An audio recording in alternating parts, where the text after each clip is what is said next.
Hello and welcome to the Deb Calvert channel on Bright Talk. I'm Deb Calvert. I'm really excited about today's topic. It's one that is not talked about all that often, and yet it's a profound and powerful opportunity for anyone who is a leader. And I really should start right there with, what do I mean by the word leader? Because I'm not talking about the senior executives up there on the top of an org chart. I'm not talking about someone who has authority because of their role or title. I'm talking about anyone who leads. And there are leaders at every level. By and large, leadership is a choice. It's a choice that you can make anytime you want others to follow and come along with you to go to some new place.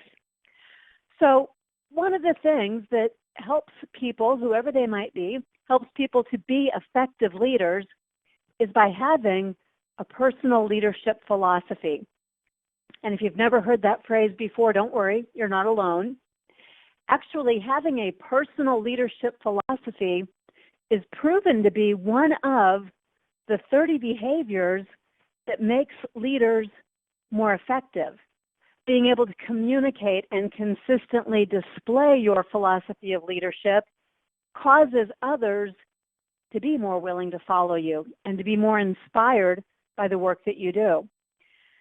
Even so, when those 30 behaviors are measured, and that's in an instrument called the Leadership Practices Inventory developed by Jim Kouzes and Barry Posner, but when people use that assessment as a 360 and the behavior, I am clear about my philosophy of leadership, is rated in terms of frequency, whether it's self-assessment or the 360 of getting other people to assess the leader on that behavior, that clarity about philosophy of leadership usually falls very low relative to the other behaviors.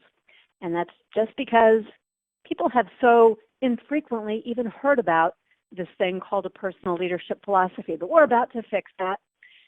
As I said, I'm Deb Calvert, and I'm really glad that you're here with me. If you are new to Bright Talk, just a couple things that you ought to know. First, there's a section called Attachments and Links, and I always like to load that section up with bonus content and links and other goodies that I think might be useful or interesting for you. You'll notice toward the top of that list of attachments, I've included the slides from today's presentation. So for anyone who likes to take notes, feel free to print those out, and they're in a note-taking format, so have at it.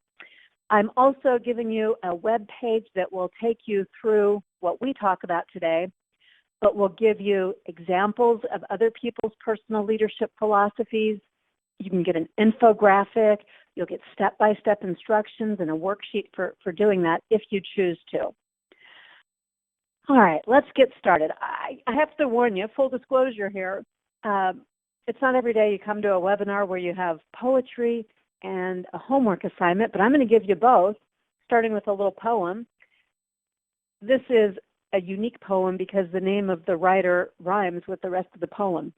So here we go. Stand upright, speak thy thoughts, declare the truth thou hast that all may share. Be bold, proclaim it everywhere. They only live who dare. By Voltaire. So there's our poem. The assignment will come a little bit later. But this is what we're after. We're after the opportunity for you to speak your thoughts and to do it boldly and to be consistent and credible and powerful when you are putting your thoughts, your philosophy, your difference that you want to make in the world out there for others to be emboldened by and to come along with you. But it does have to be your truth. And you have to operate in your truth from a position of strength that ennobles you, that makes you feel worthy and important in the work that you're doing. And I realize that all sounds very lofty, but we're going to break it down. I'm going to break first, though, the phrase personal leadership philosophy down into some individual piece parts. We'll start with this last word, philosophy. These are dictionary definitions and other definitions that people tend to use when they describe what a philosophy is. And I want to call out a few things to you. The first being that philosophy is personal. And there's no right, wrong, good, bad, better, best. It's yours. It's your operating system, the one that you choose, and you should make a choice that's deliberate, one that's intentional, one that's based on reflection and determinations that you make. Because if you don't put a little work into thinking about this, then, well, you end up with an accidental philosophy, one that's vague and unclear to others, quite possibly even vague and unclear to you, and probably heavily influenced by others around you that you may not even intend or want to be influenced by so heavily. Philosophy it's meant as a foundation. It's a solid core. And when you have that solid core, it means you will have an internal compass, one that guides your decisions. It makes everything easier because you have such clarity and you have such focus for sorting out all the competing inputs that you get in any given day. So that's what we mean by philosophy. And if we then consider personal leadership philosophy, the whole phrase, you've got something that's about you, and it's about you as a leader, no matter what your job role or title, you leading others, you being able to influence others and to take them to places where they haven't been before, where they're looking for someone to guide them, where there is a shared interest in going to. So your personal leadership philosophy would be your core operating system for making the difference in the world or in your job or in your family that you want to make. Here is a definition. This is a description that I really like, defining a personal leadership philosophy, or PLP. And this author, he's not alone in defining it largely this way. I just really like the way he put it together. So what he's saying is that successful leaders know their personal leadership philosophy, their PLP, and they communicate it by living it passionately every day in all they say and do. They've taken the time to determine who they are, their values and their priorities. And they know their course. They've set their internal compass, which gives them greater self-knowledge, greater self-confidence, and improved effectiveness as a leader. And they do this by writing a personal leadership philosophy, which states the core values that you live by, what you expect of the people around you and what they can expect of you, and how you're going to evaluate their performance. So that last piece is where you get into the management role and its impact on other people. But the rest of it is universal, no matter what your job role might be. The words that I put in purple are the verbs. And we're going to use those verbs to break this down into a step-by-step process, not exactly in the order that they're presented here, but they tell us the actions a leader must take if they want to craft a leadership philosophy. You might be interested to know that a process like the one we're going to talk about is very common in all branches of the U.S. Armed Services and in the military command from many other nations too. But for their top-ranking officials to develop and declare their philosophy of leadership in the way it's described here. In fact, the U.S. Army, about at least 15 years ago, they modified their management training and really replaced much of it with leadership development. And in fact, they send many of their officers to courses that include the Leadership Challenge. I referenced that earlier, Jim Kouzes and Barry Posner and the Leadership Practices Inventory. That's all part of that larger body of work called the Leadership Challenge. It includes personal leadership philosophy as one of the proven, the evidence-based behaviors that makes leaders more effective. Anyways, there's also a program, a leadership program at the U.S. Army War College over in Pennsylvania, and that includes an advanced course called the Philosophy of Leadership. A prerequisite to that class is called the Philosophy of Command. So in other words, they spend a whole lot of time learning about what we're just going to take a quick look at today. Now, if you think about this, the military, that is absolutely a place where it makes sense for leaders to develop and declare their personal leadership philosophy, because imagine if you were going to follow someone into battle, you might be asked to put yourself at great risk. You would certainly want to know who that person is, what they stand for, and why you should believe in them. So their personal leadership philosophy has gravity to it, and yours might too, depending on the kind of work that you do. I do know this, even if it doesn't make a bit of difference to other people, developing a PLP for yourself can be life-changing. And I'm not overstating that when I say it. This is what people have told me as I've been working with this over the past 12 or 13 years. Now, step by step, I'm taking what we just looked at on the previous slide, but I'm breaking it down into the piece parts that those verbs indicated we would have to do if we're going to develop a PLP. So I'm just putting this in a sequence that might be a little more sensible. This part, step one for us, is to determine who you are, your values, and your priorities. In our definition on the previous screen, it said successful leaders know their personal leadership philosophy and communicate it by living passionately every day in all they say and do. Those were a couple steps that come later. But then it said they have taken the time to determine who they are, their values, and their priorities. So that's our starting point. And these 5 questions that you see on screen, I hope you're downloading the attachment with the slides from this so you can come back to these later. These 5 questions, for some people, they seem a little, soft, a little self-indulgent, a little like, of course I already know these things. Why would I take time to answer that? That seems silly. But I guarantee these are not soft, silly, self-indulgent questions. They're very important ones. Here's what can happen to us if we're not taking the time to think about questions like these. And maybe you've experienced this, or you've seen others who have experienced something similar. What happens is that people get swept up in the momentum of the crowd. They can place value and priority on things that they would not independently choose. But in the heat of the moment, caught up in groupthink, people often set aside personal values and opt instead for group values. With our teenagers, we call this peer pressure, and it's every parent's worst fear for their teenagers, but it's not isolated to that age group. Adults do this too.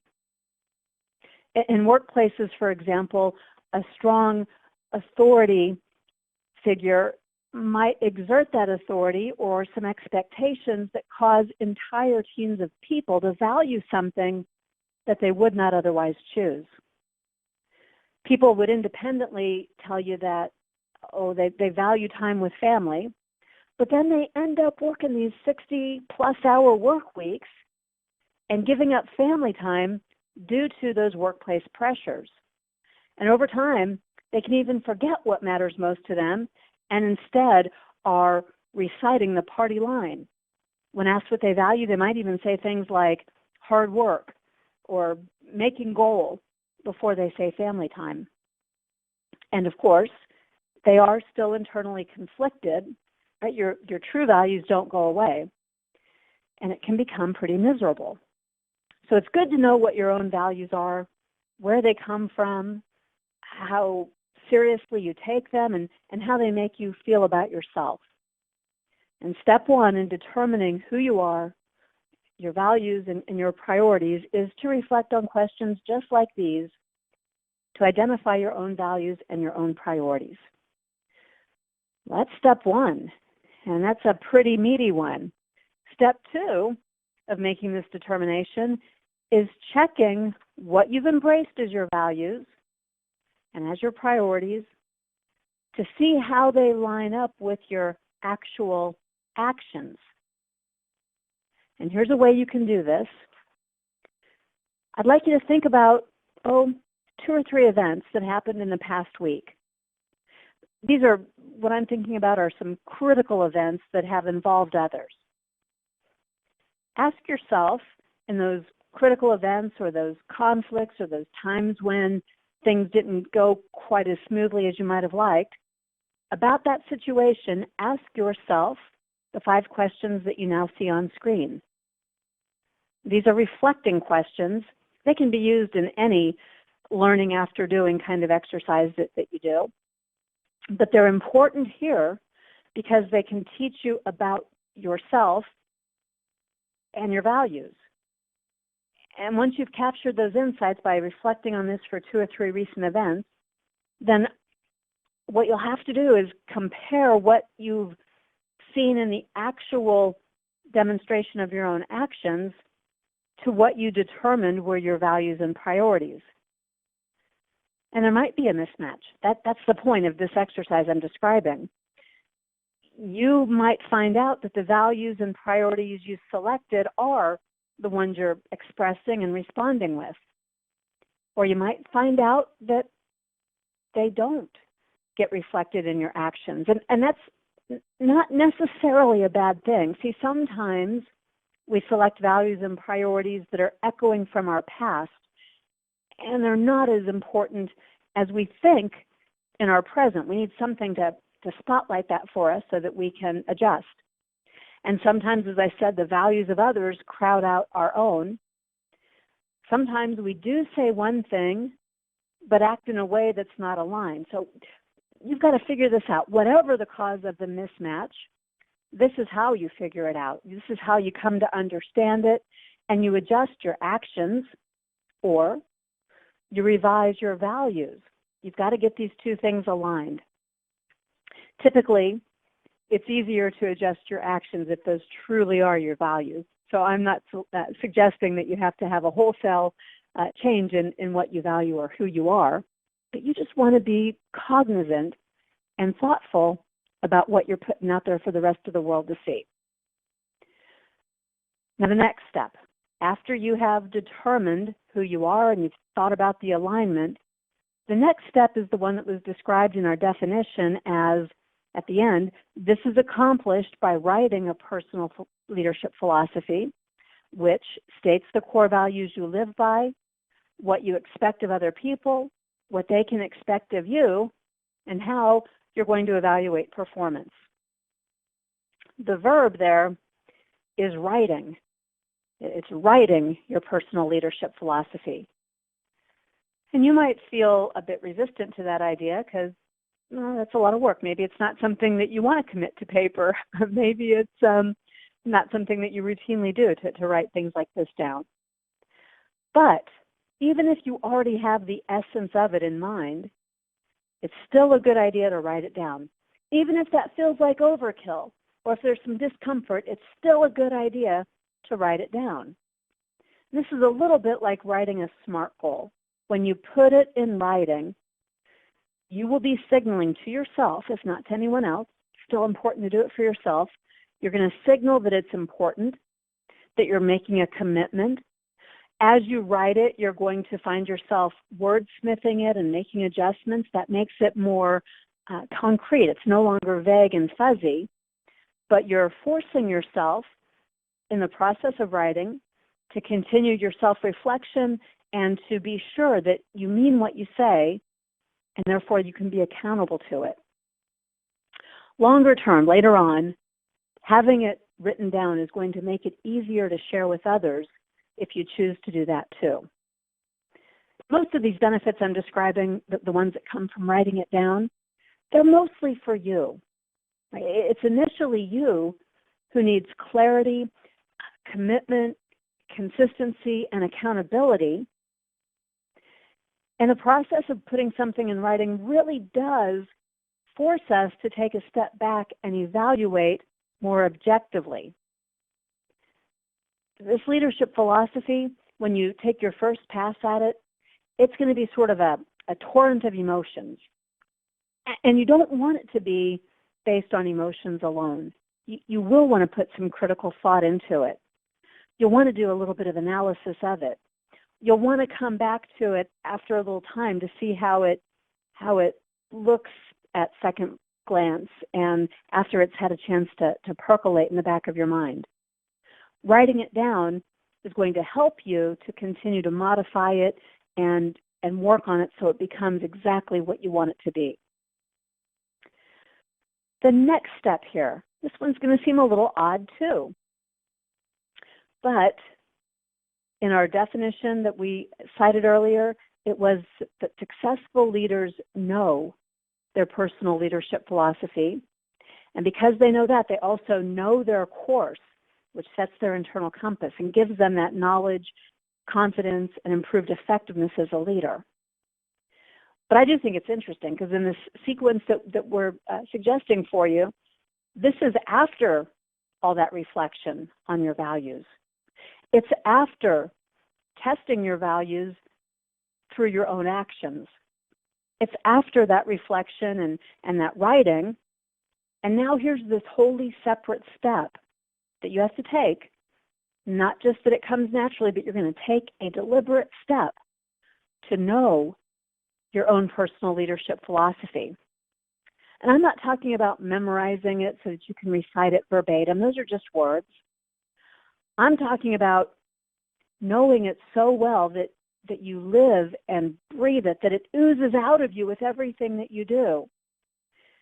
If it's to guide your actions and provide examples to others of who you are and what you stand for, then you do need to be intimately familiar with your own personal leadership philosophy.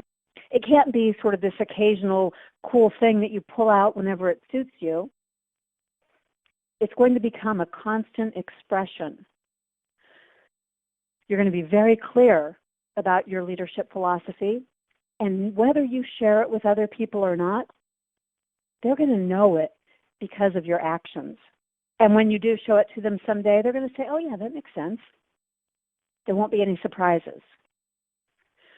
When you know your personal leadership philosophy at this depth, then you also will always, almost automatically, know your course of action. You won't be rattled by new situations that crop up. You won't have difficulty making decisions or setting priorities or choosing how to allocate your time or knowing who to associate with. You're going to have this deep level knowledge that guides you in all of your decisions and choices. These 9 words that you see on screen there, authenticity, credibility, consistency, confidence, believability, trustworthiness, clarity, self-assuredness, and determination, those words are all outcomes of knowing in your bones, really knowing what you believe in and what you stand for. If you would like to increase any of these for yourself, a personal leadership philosophy can help you to get there. Well, our next verb was about setting your internal compass. That went along with knowing. That's one of the outcomes that comes from really, really knowing your PLP. This is where you've set your course. You have your internal compass that gives you greater self-knowledge, greater self-confidence, and improved effectiveness as a leader. You'll have that, and you're going to be able to set yourself up to live by it. And I hope what I'm describing to you sounds really powerful, because it is. And I don't say that lightly. As an executive coach and someone who's been working on team effectiveness and leadership development for about 17 years, I've seen what happens when people do these things that I'm describing for you. And by the way, you can't do this in a single sit-down. Some people have taken as long as a year to craft their leadership philosophy. Others manage to do it in a couple of sessions, coming back and reflecting and bouncing it back and forth. There's no right or wrong to how long it takes. the process is going to be different for every individual, and it's the process that's going to help you feel so confident in your compass and in your path that you're going to have all of these outcomes I'm describing. And that's where the power comes from. But I'd like you to be able to find yourself at the place where you are no longer ever going to feel lost in the woods. You're always going to be able to find and now navigate by a very bright North Star. Just think of the confidence that you'll project when you know exactly where you're going and you have no doubts about how you're going to get there. I'm not talking about having the tactics or the strategy. I'm talking about having the internal compass that will get you anywhere you want to go. And others will notice. They will be inspired by this, and they're going to be more willing and more eager to follow you. And you will have fewer qualms about leading them. Just think about what it would be like to have that level of clarity and confidence. This is a good starting point for getting there. Okay, the step that comes at the end is that successful leaders know their personal leadership philosophy and communicate it by living it passionately every day in all they say and do. That's the final step. It's an optional one, depending on the kind of job that you do and what value you think there might be in sharing this with others. I will tell you that even though a lot of people start out doing this for themselves, I haven't met anyone yet who doesn't eventually decide they really do want to share this.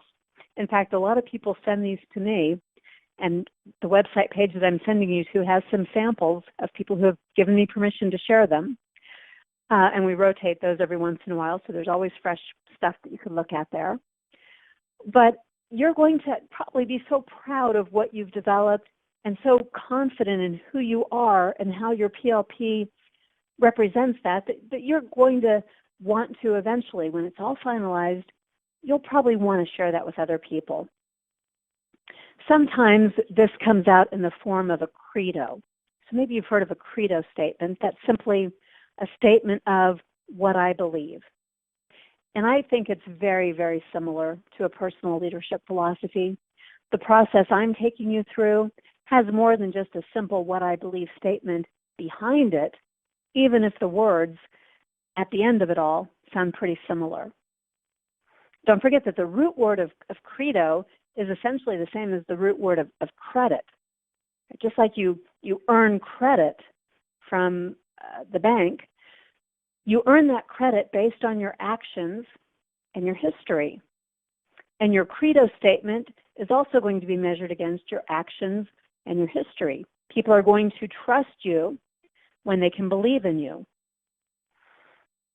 So you're going to eventually think about sharing this. I believe when you share it that it's a good idea to share it in writing. That way people can do the same thing that you did. They can come back and reflect on the meaning, and they can see it all. It wasn't just a speech that you made one day. When you share it, don't let it be just the words. Talk about the meaning behind the words. What got you to the point where you felt passionately about these certain things and decided on these particular ways of enacting yourself as a leader. Make sure that your actions line up with it. In fact, don't ever share this until you are certain that you've worked it all the way out, that it's a true reflection of you, and that your actions are backing you up. Only share this after you've done all of that other work. And once this is out there for a team, for example, they're going to understand what's influencing the decisions that you make. You might sort of educate them along the way, saying, because I believe, and this is important, and these are my priorities, I've made the decision to X. And then they can see how consistent you are. And you become more predictable, which is a good thing. People feel better following someone who's consistent and predictable. And they'll probably get to a point where they can also predetermine some of those decisions that you're going to make, and they can act in accord with those if that's what you're asking them to do. Now, your PLP, it isn't something that's likely to change very often. I'm not saying it will never change, because we all know life circumstances sometimes impact us in ways that cause dramatic change. But if you ever revise your PLP, you're probably going to find that it's more similar than it ever is different. And that's why it's worth taking the time to put it into the right words and to test it and to really own it and know it, because you are wanting something that you can live with for a good long time. Now, our description was pretty clear in saying that the way you communicate your PLP is by living it passionately every day in all you say and do. And that's a really high standard. It's what makes you credible. And credibility is one of the cornerstones, one of the foundations of leadership. Because people, they can't believe the message if they don't believe in the messenger. And as a leader, if you're encouraging people to change, to try new things, to trust you, well, your credibility is absolutely essential to all of that. Credibility, credit, credo, it all starts with what you believe. Your PLP is what you believe as a leader. And when you believe, you're making it easier for others to believe in you. What you're aiming for is something like this. I just took a short one to give you an idea of what this would look at. This is snippets from one leader's work on crafting her PLP. This is one of the ones that occasionally happens, one of the ones that took about a year to complete. She was in an emerging leaders program doing a lot of self-discovery work, and she took her time, rightly so, to truly get to know herself as a leader. Once she completed this, she has told me multiple times that this has provided her with clarity and with courage and with a lot more confidence in herself in every part of her life. If you want to read the whole thing, you can go over to that website in the attachment. I just re-uploaded that to make sure that you had the one that matched the slide. Okay, so you're thinking about your values. You're thinking about what that looks like in your actions. You're thinking about how this influences you as a leader, regardless of your job role or title. And these are big, big topics to think about. So what I would strongly encourage you to do is to download these slides and to seriously consider completing this assignment. You would start by reflecting on those questions on slides number 6 and 7. Those are the ones that were all about you. What do you really value? What do you really think? And then to focus on your actions too, as you're determining who you are and how do other people know who you are. And as you do this work and you reflect on it, eventually you'd write your credo, your PLP. You can use the worksheet that's on the website attachment that I've given you, the link. You'll be setting your internal compass. I'm inviting you to send this to me anytime, whether you're listening live or on demand, and there are a lot of you. That's okay. I really, really mean it when I say I'd like to read your personal leadership philosophy. You can test it out on me, and I'll write you back. I'll say, this is really vague. I don't understand this. Are you sure? Because sometimes it's just the wordsmithing. It's one of those things where you're so close to it, you know what you mean. But if you're looking for a neutral way out there in the ozone person to give you some feedback on it, I'm happy to do it. I'll probably ask you when the final version is done, I'll probably ask if you want to share it on the website, and you don't have to feel obligated to do that. It's only something that I want to do if you want to do it too. Eventually, you're going to get to a point where you communicate this to others if you want to, and you're always, always going to be watching to make sure your actions are aligned. That's going to be tougher at the beginning, and then it's going to be the habit you build, and it's going to be the confidence, and it's going to be the internal compass that is automatic. You never will have to think about it any longer. What you're looking to do is to figure out your values and your principles, the ones that you want to be solidly founded in. That's the aim here. Okay, now I left time on purpose because I know this is a heady subject. For those of you who are listening live, I hope that you'll post some questions for me. Lots more people are going to come in later on demand. Your questions are probably going to be similar to their questions. So let's see if we can't get any out there on the table. And I'm happy to take your questions. If you leave, be sure to post a review for us or any questions that you want to ask one-to-one. You've got my email for that too. Here's the question. Thank you very much for asking. The question is, what's your PLP? And so I will tell you. You'd probably have to know some other things about me for this to make complete sense, but that's okay. You get to know me if you want to. My PLP is that I believe every individual has something of value to offer others, and that by ennobling others, we can help form meaningful connections.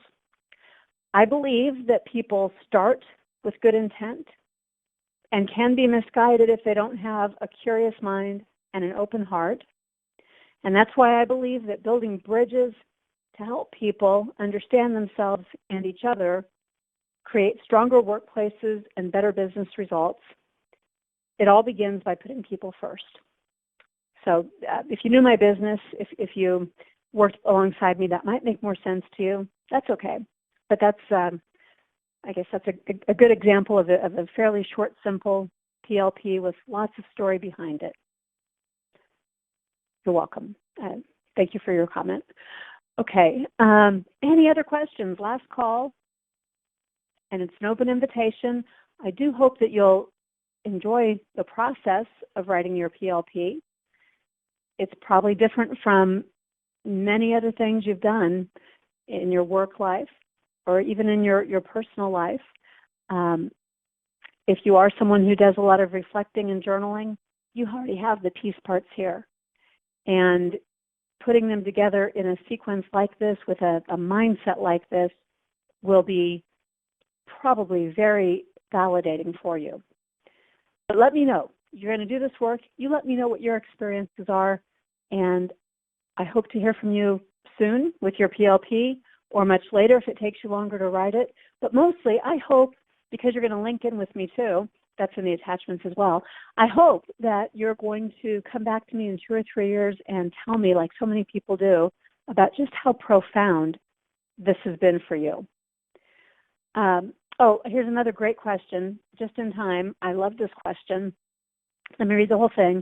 These principles are useful, but your colleagues, staff, followers may well have their own, which are at odds with yours.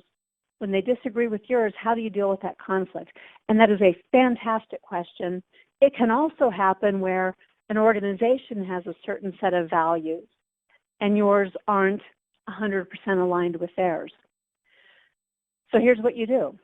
You dignify by understanding each other. You have a respect for what other people do. And you, as often as possible, refocus on what you have in common that you want to achieve, where you have overlap, not to step on theirs and absolutely not to allow them to step on yours, but to find the common ground before you worry about the conflict piece, because sometimes that gets overweighted. And when there truly is conflict where it's not possible for both to coexist and somebody has to give up something, I think that really bears some frank discussion. Why is it that we can't mutually find ways for both of us or all of us to get what we need out of the situation? That usually signifies a problem, a big problem within a team. I'm happy to help if you have a specific situation. This is the kind of thing I coach teams on pretty frequently. And sometimes it does lead you to think about you need to be working for someone else or in some other company.